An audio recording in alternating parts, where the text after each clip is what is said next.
ബംഗ്ലാദേശിൽ ഇസ്കോൺ സന്യാസിയും ഹിന്ദു നേതാവുമായ ചിന്മയ് കൃഷ്ണ പ്രഭു അറസ്റ്റിൽ. ജമാഅത്ത് ഇസ്ലാമിയുടെ നിർദ്ദേശപ്രകാരമാണ് അറസ്റ്റ് ഉണ്ടായത്. ധാക്കയിൽ നിന്നാണ് അറസ്റ്റ് ചെയ്തത്. കൂടുതൽ വിവരങ്ങളുമായി ഗൗതം അനന്തനാരായണൻ ചേർന്നുണ്ട്. ഗൗതം, എപ്പോഴാണ് ഈ ഒരു അറസ്റ്റ് നടപടി ഉണ്ടായത്?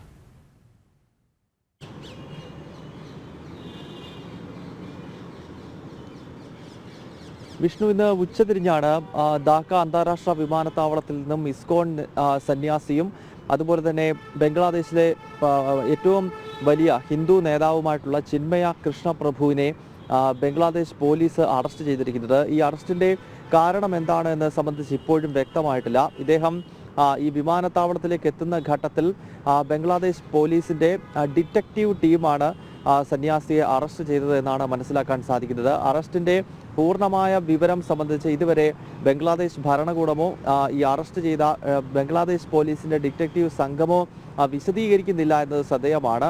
ജമാഅത്തെ ഇസ്ലാമിയെ തൃപ്തിപ്പെടുത്താൻ വേണ്ടിയുള്ള ചില നീക്കങ്ങളാണ് മുഹമ്മദ് യൂനിസ് ഭരണകൂടം ഇപ്പോൾ ചെയ്തുകൊണ്ടിരിക്കുന്നത് എന്നത് നേരത്തെ തന്നെ നമുക്ക് വ്യക്തമാകുന്നതാണ്. കാരണം ബംഗ്ലാദേശിൽ അടുത്ത കാലത്തുണ്ടായ ആഭ്യന്തര സംഘർഷത്തിൻ്റെ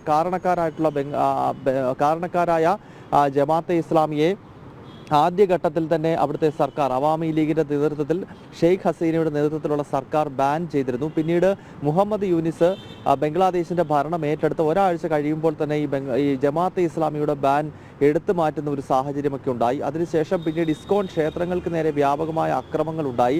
ബംഗ്ലാദേശിലെ മുഴുവൻ ഇസ്കോൺ ക്ഷേത്രങ്ങളും അടച്ചുപൂട്ടണമെന്ന് ജമാഅത്തെ ഇസ്ലാമിയുടെ ഭീകരവാദികൾ ആക്രോശിച്ചു.